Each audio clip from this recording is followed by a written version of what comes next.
Alors qu'on attend l'officialisation de De Zerbi avec impatience, l'OM a déjà lancé les grandes manœuvres sur le mercato avec le départ acté de Vitinha, mais aussi les pistes Brassier et Belloumi qui semblent être les plus concrètes à l'heure actuelle. Ces dernières heures, on a eu beaucoup d'infos mercato avec de nouvelles pistes comme Minteh, De Cuyper, Colpani, Koné, Amoura et Elia Caprilé, mais aussi plusieurs départs potentiels avec Verretou, Ndiaye et Gigot. On va faire le tour de l'actualité dans l'épisode d'aujourd'hui en parlant aussi d'informations hors mercato en début de vidéo. De votre côté, pensez-vous que l'OM doit foncer sur Mohamed Amoura pour se renforcer offensivement la saison prochaine? A l'inverse, est-ce qu'il faut continuer de faire confiance à Moumbagna étant donné qu'il n'est là que depuis 6 mois? J'attends votre ressenti en commentaire. On commence sans plus attendre en parlant du centre de formation. La FFF a dévoilé son classement de la saison 2023-2024 et l'OM figure à la 14e place. Ça peut sembler surprenant quand on pense aux résultats de nos équipes de jeunes. Les U19 ont gagné la Gambardella et ont été demi-finalistes du championnat. Les U17 quarts de finalistes du leur. C'est pas aussi simple que ça malheureusement, il y a d'autres critères qu'on ne remplit pas assez. Le nombre de contrats pro, les sélections en équipe nationale, le temps de jeu en équipe première. À ce niveau-là, on a encore beaucoup de progrès à faire. Certains jeunes ont été lancés quand même cette saison, mais leur temps de jeu reste très réduit. Espérons que l'arrivée de De Zerbi permette d'intégrer certains jeunes et de véritablement compter sur eux. Petite information supplémentaire qui vient de Santi Aouna de Foot Mercato, il confirme que la direction a formulé une offre à Enzo Sternal. Ils attendent maintenant sa réponse et j'espère qu'elle sera positive parce que c'est un vrai talent que j'ai pas envie de voir filer. Le compte Twitter Le Petit OM apporte quelques précisions. Sternal et son entourage sont actuellement en train de temporiser. Il attend de voir s'il aura une place autour du groupe professionnel la saison prochaine. La prépa sera donc très déterminante pour son avenir à l'OM et j'espère qu'il aura l'occasion de se montrer. Justement, puisqu'on parle de la prépa, le Nîmes Olympique a annoncé dans son programme qu'un match amical entre l'OM et Nîmes était prévu le 17 juillet à la Commanderie. L'heure n'est pas encore fixée, mais on devrait en savoir plus à l'approche du match. On espère aussi qu'il sera diffusé sur Twitch comme d'habitude pour observer les premiers pas de l'OM version De Zerbi. Dans l'organigramme, la Provence parle de 5 départs au sein de la cellule médicale. Le médecin Mathias Giustiniani quitte le club tout comme 4 kinés, Yannick Diduche, Maxime Maton, Stéphane Ray et Pierre Vespignani. À l'heure actuelle, il ne reste plus qu'Abdouz Bihi qui est à la tête de tout le secteur médical et Clément Amiot comme médecin ainsi que le kiné Youssef Raoult. Par rapport au personnel licencié, la direction leur a reproché une mauvaise gestion médicale et les nombreuses blessures alors qu'en interne, beaucoup parlent plutôt d'une fin de cycle pour 4 membres du staff qui étaient très investis dans leur travail. L'information inquiétante des derniers jours concerne Valentin Rongier. Pour rappel, il est absent depuis début novembre pour une blessure au genou, ça fait quand même longtemps. Il a été opéré une première fois avant de subir une nouvelle opération, cette fois pour retirer une vis qui gênait l'articulation. Ensuite, il y a eu une inflammation du tendon rotulien qui l'a empêché de revenir avant la fin de la saison. La Provence nous dit que l'inflammation l'handicape toujours aujourd'hui, à tel point que sa présence à l'entraînement collectif au moment de la reprise n'est pas certaine. Son entourage expliquait à la Provence que l'objectif c'était qu'il reprenne avec l'équipe, mais si c'était pas le cas, il devrait s'entraîner de son côté dans un premier temps. On va espérer qu'il soit vite de retour parce que De Zerbi compte sur lui et je pense vraiment qu'il peut se fondre dans son système à merveille. Il a toutes les qualités pour, mais à voir maintenant combien de temps il va mettre pour revenir à son meilleur niveau. Après une blessure aussi longue, ça peut mettre du temps. Petite info positive sur Amir Murillo, hier soir le Panama entrait en lice pour la Copa América. Amir Murillo a été buteur pour le premier match contre l'Uruguay en marquant un très beau but. Belle frappe du gauche pour mettre le ballon dans la lucarne. Malheureusement sur le plan collectif le Panama a perdu 3-1, mais Amir Murillo a plutôt bien débuté la compétition en étant décisif d'entrée. Concernant De Zerbi, plusieurs sources sont essayées au jeu du pronostic pour la date de son officialisation, mais les jours passent et on attend toujours la confirmation officielle de l'arrivée du coach italien. Questionné à de très nombreuses reprises, Fabrizio Romano a confirmé qu'il n'y avait aucun problème concernant son arrivée, toutes les parties ont confirmé qu'il serait bien le prochain entraîneur de l'OM, mais les avocats travaillent actuellement sur les démarches formelles. Fabrizio Romano va encore plus loin dans son info en confirmant que Brassier devrait être la première recrue de Roberto De Zerbi, mais on va en parler un peu plus tard. Après, peut-être que Longoria compte faire une conférence de presse au moment de la reprise début juillet pour présenter le nouveau coach avec une ou plusieurs recrues. Ça permettrait de lancer le nouveau projet sur une conférence pré-mercato, mais à voir si ce sera le cas. Petite information aussi sur le staff de Roberto De Zerbi, il vient avec un staff de 8 personnes, ils vont tous s'engager pour les 3 prochaines saisons d'après RMC Sport. Roberto De Zerbi n'aura pas de clause de départ dans son contrat puisque les deux parties comptent vraiment travailler ensemble sur le long terme. L'arrivée attendue du coach italien pourrait aussi avoir des conséquences sur l'avenir de Jonathan Klaus. Lors de son dernier entretien, il avait ouvert la porte à un départ, mais il semble beaucoup moins sûr de sa décision depuis que De Zerbi est attendu pour succéder à Gasset. Interrogé en conférence de presse, il explique que l'arrivée de De Zerbi est très positive et que ça pourrait peser dans la balance sur son avenir. Il pense que ça peut être plaisant de jouer sous ses ordres en appliquant ses principes de jeu. Pour autant, la Provence nous dit que Klaus a toujours la tête ailleurs, il est convoité par des clubs anglais, italiens et français. Le quotidien a contacté un de ses proches qui se montre bien plus affirmatif en expliquant tout simplement que l'arrivée de De Zerbi ne changera absolument rien. C'est une situation compliquée parce qu'il n'a plus qu'un an de contrat, l'idée d'une prolongation semble écartée donc il y aura une décision à prendre cet été. Il a une belle cote, il est international, il participe à l'Euro même s'il n'a pas joué pour le moment. La direction doit éviter un départ libre et ça suppose de trouver une solution qui plaise à tout le monde cet été, tout en sachant que l'OM ne dirait pas non à quelques liquidités pour avoir plus de marge de manœuvre lors du mercato. Pour Bamo Meite, la Provence confirme qu'il se pose des questions sur son avenir après l'attaque qu'il a subie avec Onana et Moumbagna. L'attaquant camerounais est lui aussi sous le choc et s'interroge sur son avenir. C'est totalement compréhensible parce qu'ils doivent avoir peur que ça se reproduise. Sur le plan sportif, la Provence précise que Bamo Meite fait totalement partie des plans de la direction pour la saison prochaine, mais les interrogations ne sont pas d'ordre sportif dans le cas présent.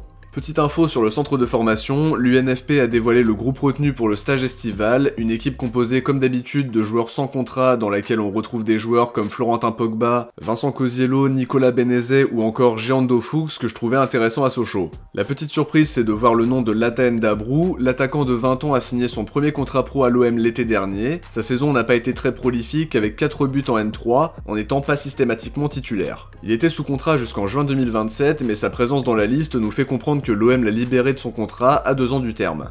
On enchaîne avec plusieurs pistes mercato qui sont sorties ces derniers jours. La tribune olympienne parle d'une approche pour Elia Caprile, le gardien de 22 ans a été prêté à Empoli la saison dernière. Il n'avait quasiment pas joué sur les 6 premiers mois à cause d'une blessure et de la concurrence de l'expérimenté Berisha, mais à partir du mois de janvier, il n'a plus quitté sa place. Il va revenir à Naples cet été, mais sans avoir un temps de jeu garanti parce qu'Alex Meret est indiscutable. Transfermarkt l'évalue autour de 6 millions d'euros, mais il lui reste encore 4 ans de contrat avec le Napoli. C'est une bonne idée parce qu'il n'a que 22 ans, c'est un gardien qui a de bons réflexes, qui est performant sur sa ligne. Le transfert ne devrait pas être excessif, et c'est une piste qui est crédible parce qu'il devrait y avoir des changements côté gardien cet été. Paolo Lopez pourrait partir, tout comme Ruben Blanco.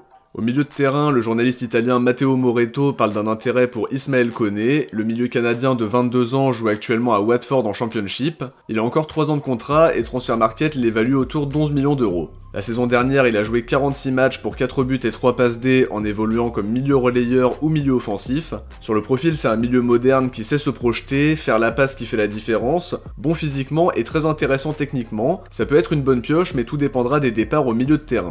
On pense notamment à Verretou, la Provence a confirmé que les discussions se poursuivaient avec Aldouail. Apparemment, il pensait qu'on le laisserait partir sans trop de problèmes, mais la direction marseillaise se montre exigeante et c'est plutôt une bonne nouvelle. En tout cas, ce qu'il faut retenir, c'est que les discussions s'intensifient entre les deux clubs, on devrait en savoir plus dans les prochains jours. Offensivement, on a entendu parler de la piste Yankuba Minte, l'ailier gambien de 19 ans sort d'une belle saison en prêt à Feyenoord avec 11 buts et 6 passes D. Newcastle demande 30 millions d'euros pour s'en séparer et d'après Gianluca Di Marzio, l'OM ferait partie des prétendants. Entre temps, l'équipe a confirmé l'intérêt pour Minte, seulement l'OM n'est pas allé plus loin dans le dossier à cause du prix demandé par le club anglais. Santi Aouna de Foot Mercato et Fabrizio Romano s'accordent à dire que sa préférence va à Everton, alors que Lyon aurait formulé une offre officielle. En tout cas, si on en croit les dernières informations, l'intérêt de l'OM ne serait plus d'actualité, mais à confirmer. En défense, la Minute OM parle de négociations avec Bruges pour Maxime de Cuyper. L'arrière-gauche belge de 23 ans est très convoité avec notamment un intérêt du PSG. Son profil de latéral offensif plaît à la direction olympienne. Ulysse Garcia ne sera pas retenu et Quentin Merlin a alterné entre le bon et le moins bon depuis son arrivée il y a 6 mois. Transfermarkt l'estime à 9 millions d'euros à 2 ans de la fin de son contrat. Il sort d'une saison hyper réussie avec 5 buts et 15 passes D, c'est vraiment impressionnant comme statistique. C'est une très belle piste même si je m'attends à ce que ce soit cher en termes d'indemnité, surtout s'il y a vraiment des clubs de haut standing qui sont intéressés, ça va faire monter les enchères. En défense centrale, Lilian Brassier devrait être la première recrue du mercato d'après les infos de la Provence. Un accord serait en passe d'être trouvé pour un montant avoisinant les 10 millions d'euros bonus compris. La direction est optimiste et n'imagine pas autre chose qu'une issue positive. Julien Froment de France Info va encore plus loin, d'après lui c'est fait pour l'arrivée de Lilian Brassier qui va s'engager pour les 5 prochaines années après sa visite médicale. Fabrizio Romano ne dit pas que c'est fait, mais il confirme que c'est en très bonne voie, même chose pour Santi Aouna qui affirme que c'est très avancé mais que c'est pas encore totalement bouclé. Si on synthétise toutes les infos, on comprend qu'on est de plus en plus proche du dénouement, mais qu'il reste encore quelques détails à boucler pour acter son arrivée. Toujours dans le secteur défensif, la Minute OM nous a donné des nouvelles de la piste Moussa Diarra. La direction aurait intensifié les discussions avec son entourage sans avoir formulé d'offre pour l'instant. Les premiers contacts remontent à la fin du championnat, le joueur n'a pas encore donné son accord à l'OM parce qu'il est en train d'étudier les propositions qui s'offrent à lui. Plusieurs clubs allemands et anglais seraient aussi intéressés, mais on imagine que la direction bougera plus concrètement une fois que le départ de Samuel Gigot sera officiel.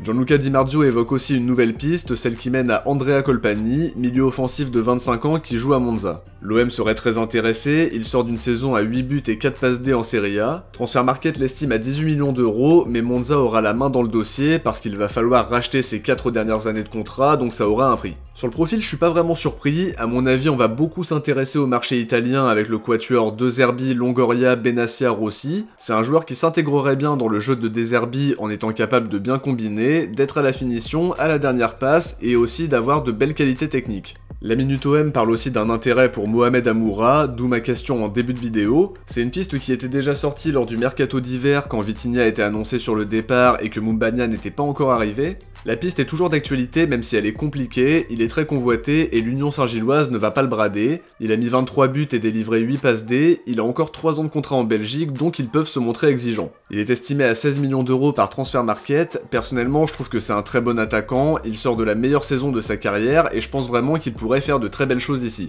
Autre information qui est surprenante, ça a été repris par plusieurs sites et par plusieurs comptes sur les réseaux sociaux, l'OM serait très intéressé par Manuel Locatelli. Je m'attendais à ce que ça sorte un jour ou l'autre parce que De Zerbi et Locatelli s'entendent parfaitement et sont toujours très élogieux l'un envers l'autre. En lisant l'article, on se rend compte que c'est plutôt une supposition. Quand on traduit, c'est écrit que le tandem Rossi-De Zerbi pourrait tenter de convaincre Locatelli de les rejoindre à Marseille, mais qu'essayer ne signifie pas toujours réussir. En revanche, si ça se confirmait, ce serait une excellente recrue, mais à mon avis, ce serait très cher. Il a encore 4 ans de contrat, il était titulaire la saison dernière. La Juve va jouer la Ligue des Champions alors qu'on ne sera pas européen. Forcément, les bonnes relations entre De Zerbi et Locatelli peuvent faciliter les choses, mais ça me paraît quand même peu probable à l'heure actuelle, même si j'aimerais beaucoup. Petit point aussi sur le dossier Bachir Belloumi, Foot Mercato affirmait il y a quelques jours qu'il ne voulait que l'OM malgré les approches de Benfica, de l'Ajax et de Bruges. Les discussions continuent pour trouver un accord définitif avec Farenz. L'offre formulée par la direction serait de 3 millions plus 1 million de bonus. Sacha Tavolieri nous dit de son côté que Farenz demanderait 6 millions d'euros pour le laisser partir. Des positions encore un peu éloignées donc, mais les discussions continuent entre les deux parties. Là où ça s'agite le plus ces derniers jours, c'est les départs, celui de Samuel Gigot se profile clairement. La Provence nous dit qu'un accord a été trouvé avec Trabzonspor pour un transfert de 3,8 millions d'euros plus bonus. Il faut maintenant que Gigot se mette d'accord avec le club turc sur son futur contrat. Une info confirmée par Foot Mercato, les deux clubs sont d'accord, mais ce serait plutôt un montant de 3,5 millions plus bonus d'après leurs infos. Le problème c'est qu'il faut convaincre Gigot de partir, il ne souhaite pas quitter le club mais la direction le pousse clairement vers la sortie avec l'arrivée attendue de Lilian Brassier. Je le disais dans l'un des derniers épisodes, je pense qu'il faut le vendre cet été pour récupérer une indemnité de transfert. Il n'a pas le profil adapté au jeu de De Zerbi, donc c'est la meilleure solution pour tout le monde à mon avis.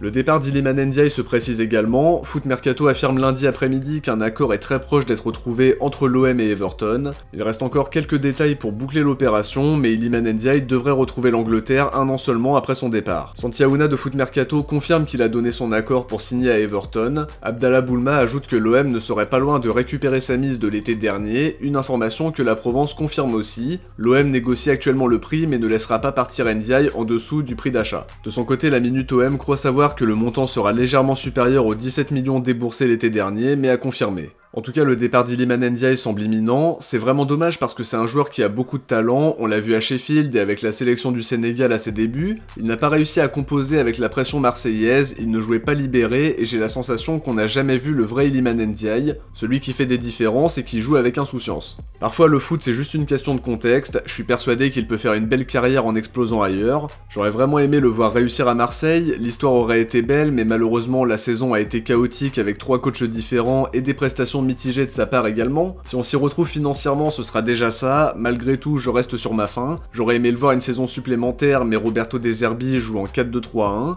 Iliman Ndiaye est surtout performant en jouant 9,5, donc son départ très probable et peut-être aussi la conséquence de l'arrivée du nouveau coach. Même si on imagine que l'aspect familial a joué un rôle là-dedans, puisqu'il me semble que sa femme est anglaise.